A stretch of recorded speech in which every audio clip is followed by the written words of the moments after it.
Halo kawan-kawan, apa kabar? Selamat sore dan ketemu lagi di Gra Parabola Jogja Channel. Channel yang membahas tentang TV digital, parabola, dan CCTV. Dan kali ini kita akan membahas gonjang-ganjing TV digital. Tetap stay tune di channel ini.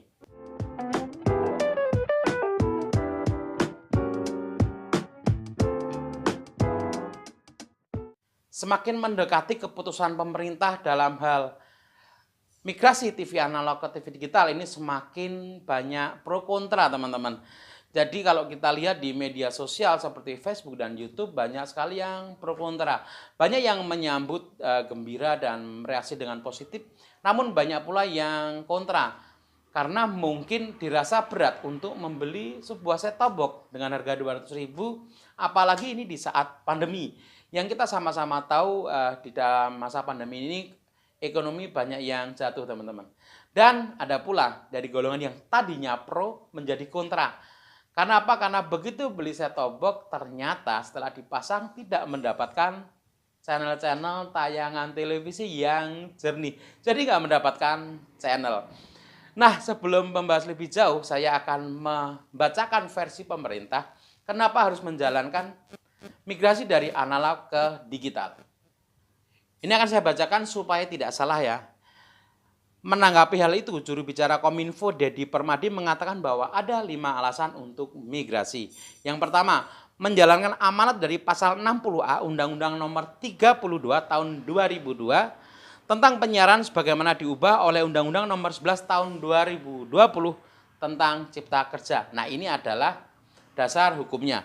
Kemudian yang kedua adalah menghasilkan siaran televisi yang lebih berkualitas, jernih dan bersih bagi masyarakat.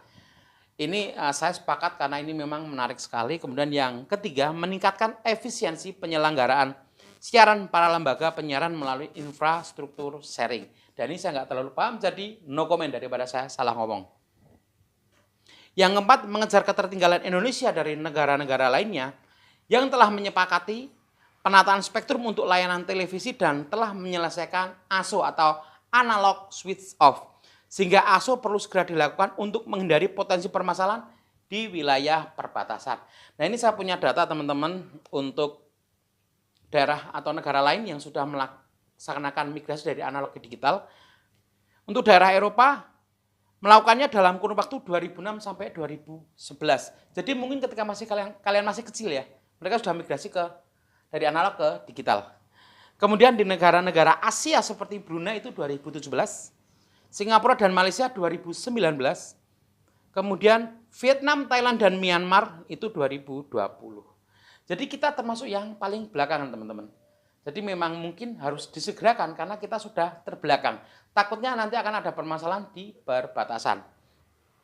Kemudian lanjut, yang kelima, melakukan pemerataan akses internet, keperluan pendidikan, sistem peringatan kebencanaan, dan kegunaan lainnya dari hasil efisiensi penggunaan spektrum frekuensi. Nah, ini seperti yang tertuang dari nomor 4 ya, teman-teman ya. Karena memang ada kesepakatan secara internasional untuk penggunaan spektrum layanan televisi ya. Karena memang untuk secara teknis saya baca bahwa TV analog itu memakan bandwidth yang lebih besar, jauh lebih besar daripada TV digital. Jadi dengan beralih ke TV digital, maka akan ada surplus untuk bandwidth-nya yang bisa dimanfaatkan untuk internet. Nah, berkaitan dengan 5 yang dari pemerintah ini, teman-teman, saya menyimpulkan bahwa sebenarnya banyak sekali poin plusnya, teman-teman. Yang pertama, siaran televisi jadi jernih. Yang kedua, berarti kita sudah menyelesaikan kesepakatan internasional ya tentang penataan spektrum. Yang ketiga, sudah pasti kita mendapatkan tambahan bandwidth untuk internet. Dan mungkin akan dirasakan oleh saudara-saudara kita yang di pinggiran atau di perbatasan. Nah, ini menurut saya cukup oke sih programnya ya, teman-teman ya. Dan saya yakin teman-teman juga menginginkan untuk tayangan yang jernih ya. Jadi yang mungkin belum mendapatkan channel TV digital, jangan kontra dulu, nikmati prosesnya. Karena kita ASO baru stop resmi itu di 2022 akhir. Jadi nikmati dulu untuk proses penyiapan dari pemerintah ini. Ya. Dan saya ingat ketika migrasi dari 3G ke 4G itu justru masyarakat yang berbondong-bondong untuk membeli handphone 4G. Padahal konsumsi handphone itu satu keluarga bisa 2, bisa 3. Ya, dan kalau televisi cuma satu rata-rata lah ya. Itu kita cuma beli satu set-top box untuk satu keluarga. Dan pada waktu itu ketika perpindahan dari 3G ke 4G itu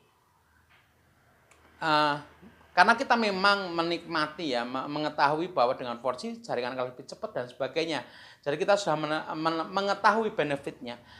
Dan saya kira dengan TV digital ini kita tahu juga benefitnya bahwa siaran akan sejernih DVD kalau iklannya atau sejernih parabola.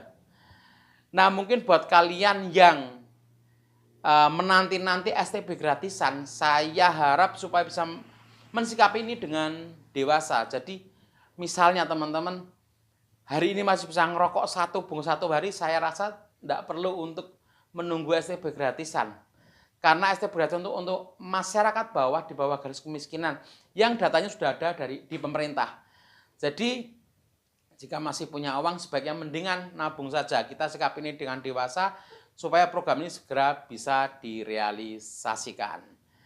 Oke, mungkin itu saja dulu teman-teman ya dari saya. Semoga kita bisa dewasa dalam mensikapi migrasi dari analog ke digital ini dan suasana jadi adem. Kita dukung pemerintah supaya lebih segera terrealisasi. Saya pamit undur diri dulu. See you next video.